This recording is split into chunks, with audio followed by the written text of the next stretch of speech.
Hi, I'm Scott Coffin. Welcome back to my Procreate-focused digital art YouTube channel. If you're new here, be sure to like, share, subscribe, do all the YouTube things because it helps me keep making fresh video content just for you.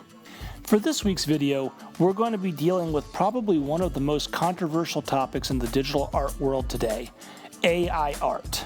If you've been with this channel from day one, you're probably used to me having an extra spicy and super nuanced take on the topic of the week.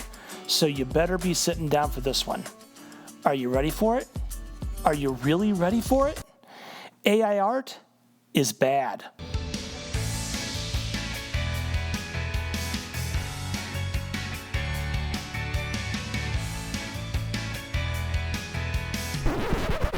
Oh, come on now. You knew you weren't getting off that easy. Yes, of course, AI art is bad, but I think it's really important for the newbies in the front row that we talk about why it's bad, just what's wrong with it, and who it's hurting. I'm also a very firm believer that all technology has at least the potential to be used for good. And if you stick around to the end of the video, I'll share some of those ideas with you. But first, we got to be able to address the very glaring problems with said technology. That said, in order to address the problems with AI art, we first have to understand exactly what it is, or at least all be on the same page as to our understanding of what it is. For those who are unfamiliar, AI art is art that is generated by typing text prompts into a text entry field on a website or into an app, which then returns to you a piece of art based on those prompts. There aren't any actual art skills involved, and some people would even argue that there isn't any creativity involved, though I would disagree on that last point. There's still some type of creative thought process going into it. It's just not the same type of creative thought process that a trained artist would use. While it initially started out as a fun toy for people with no art skills to play with to get pretty pictures, it's taken on larger implications in the grand scheme of things. The first obvious problem that the online art community noticed was that all of a sudden people who would typically pay for commissions of art that they wanted were just typing their ideas into AI art generators to get said art for free. And while that's certainly frustrating for us freelance artists on a small scale, the reality of the matter is there's other paying customers out there that still respect what we do for a living and want to pay us for our time. And those people that are trying to get around paying real artists by using AI art generators probably weren't going to be the most fun customers to deal with in the first place, so just kind of keep that in mind. However, where that mentality becomes much more problematic on a larger scale is when the major corporations get in on that same mindset, trying to avoid paying professionals in the industry for their work and using AI to generate it instead. Marvel and Disney have already done that a few times and have caught pretty major heat for it. When you start talking about situations like that involve major production companies, all of a sudden it stops being a couple freelance artists losing the occasional commission, and it becomes dozens and sometimes hundreds of people being out of work because a company is trying to cut corners. And of course, all of that is problematic enough on a philosophical level and in terms of pure human decency, and we haven't even really talked about the big elephant in the room yet. You see, now we have to talk about where AI art actually comes from. You see, kids, when a Google search bar and an art thief love each other very, very much. Obviously, I'm being sarcastic. I only wish it was that clean. But all joking aside, a lot of people don't realize where AI art actually comes from, and it's pretty bad. You see, what we're referring to as AI art is actually something called machine learning, which is a fancy way of saying that a computer processing algorithm is being trained to act smarter and more human-like.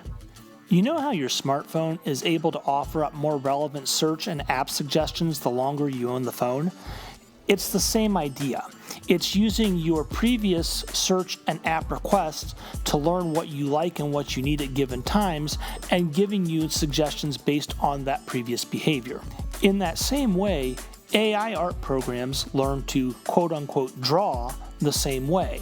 In order to be able to create art, they have to have previous art examples to work from. You can probably already see where this is going. The way that AI art programs train themselves off of other art examples is by scouring the internet for existing art and learning from it, without the original artist's permission. And in certain cases, these AI art generators are even being deliberately fed other artists' work without their permission. Adobe actually just got into a lot of hot water with their customers over this one because people who participate in Adobe stock photo program were finding out that their photos were being used to train AI without their permission. So, Adobe was literally stealing from their own customers. And make absolutely no mistake, this is stealing. I see a lot of defenders of AI art online trying to defend it as a matter of opinion. If you understand intellectual property law in the slightest, there is no matter of opinion here. Taking somebody's art without their permission is theft. Now, I understand copyright law can be complicated. Seriously, there's entire college curriculums taught from textbooks the size of small children on the topic of intellectual property law. But I think we can at least break down the broad strokes in some easy to understand terms. The first most important thing to understand is that intellectual property is just that, property. You own it just as sure as that car you bought or that house you bought. Intellectual property is property. Moreover, just about all creative endeavors fall under the umbrella of intellectual property. Drawings, photographs, songs, poems, paintings, all intellectual property. As to who owns that intellectual property, in the case of personal creations, ownership of that always defaults to the person who created it. That gets a little bit murkier in professional situations where you're working for a corporation, a studio, or even an individual client. Broadly speaking, those property rights still default to the creator. However, there are a lot of contractual situations that can change that, particularly if you're working for a corporation. But even in those situations, if the rights don't default to the creator, they end up in the hands of the client. So, broadly speaking, the rights either always belong to the person who created the piece or the client who commissioned the piece. There are, of course, dozens of painfully specific situations that can alter those types of things, and don't even get me started on the concept of public domain. But at the end of the day, intellectual property is property, and AI art is stealing that intellectual property and repurposing it for its own uses. That said, if it was just a case of art getting repurposed without the original artist's permission for fun and entertainment, it would be an annoyance, but it wouldn't be the end of the world. The problem is, that's not where it ends. While this initially started out with people who didn't have professional art skills just using a fun little tool to bring their ideas to life in ways that they couldn't otherwise, it inevitably turned into those same people taking those AI creations and using them to make a profit, which means they were then profiting off of stolen art. And this happens in a lot of ways. You'll see these so-called AI artists putting their designs on things like mugs, t-shirts, notebooks, what have you, and uploading them to Etsy, Redbubble, Threadless, whatever website you can think of, and turning a profit off of these AI designs, which were sourced from the work of other artists. Even more insidiously, you'll have some of these same individuals taking commissions from paying customers who are under the impression that they're paying an actual artist to draw their commission. In this case, not only have they ripped off the customer financially, but they've also tricked an unsuspecting person into taking part in intellectual property theft, being none the wiser.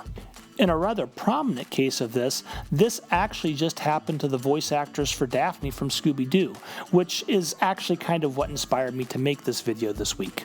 She spent somewhere in the realm of $500 paying what she thought was a talented artist for a piece of art that she intended to put on prints and sell to her fans at an upcoming convention, which would have then, by extension, made the fans inadvertently complicit in the intellectual property theft. As with all problems on the internet, this thing is already starting to snowball and it needs to be reined in, which is as good a segue as any to my next topic. I mentioned at the beginning of the video that I'm a very firm believer that all technology has positive applications if used correctly. And I do believe that AI could be used in a positive capacity, but with a lot of modifications. More than anything, if AI is to be used in a positive context, it needs a ton of regulation, especially regarding where the images used to train it are sourced from. The art used to train AI should only be sourced from artists who opt in willingly, and more importantly, those artists should be paid for opting in. This would ultimately be mutually beneficial both to artists and AI users. If artists are getting paid to opt in to train the AI and creating images specifically to train the AI, the quality of the AI will improve. Moreover, ethically sourcing images to train AI removes legal issues from the mix, which not only protects artists' intellectual property, but it also protects so-called AI artists from litigation. Bottom line, ethical sourcing of the images used to train AI is a win-win situation. I also firmly believe that, like most professional art tools, AI generators should be services that artists have to pay for. It doesn't necessarily need to be some big exorbitant fee, and you can even have different tiers for people who intend to use it professionally versus people who intend to use it mostly for their own casual fun. But classing it as a professional product with an associated price tag has a lot of the same benefits as ethically sourcing the images. That said, those kinds of changes would take a lot of effort and a lot of policing, which brings us to the inevitable question: why bother? With all of its downsides, what kind of benefits could AI possibly have? If I'm being perfectly honest, I think the one place where AI art has the most potential for benefit is in the realm of professional concept art. To understand what I'm talking about, you have to understand a concept called kit bashing. Kit bashing is a process where you take several existing photographs or pieces of art, cut pieces out of them, and paste them together to create a basic idea of something that you're trying to convey. It's often used to create rough layouts for environments and backgrounds, create fantasy creatures out of pieces of creatures that do exist, basically just a way to get an idea out onto paper. It's kind of like creating a collage, but with the specific purpose of quickly and roughly conveying an idea that you have in your head. These collages are never intended as finished pieces, and they're never presented as original works. Quite the point, it's rare that they even see the light of day outside of bonus materials on DVDs and occasional behind-the-scenes publications. But it's a technique that's frequently used in the early stages of creating concept art because it allows people to easily get ideas out onto a page and present what they're trying to convey. This is where I see a future in AI art, because AI art is basically the modern version of kit bashing. It's basically a modern digital version of the same process, but just much more quick and easy, which is why it's snowballed out of control so quickly. With just a little bit of regulation, it can be reined back in and used for positive purposes. So there you go. Those are my thoughts on AI art, the problems it's causing, and how it could be adjusted to be used for good. What do you think? Leave me some thoughts down in the comments, but as always, keep it respectful. I know AI art can be a hot button topic, but that's no reason to be rude to each other. If you like what you see here, don't forget to like, share, and subscribe so you never miss a video. It helps out the channel a ton. I'll be back again next week with another totally not controversial art topic, but until then, thanks for watching.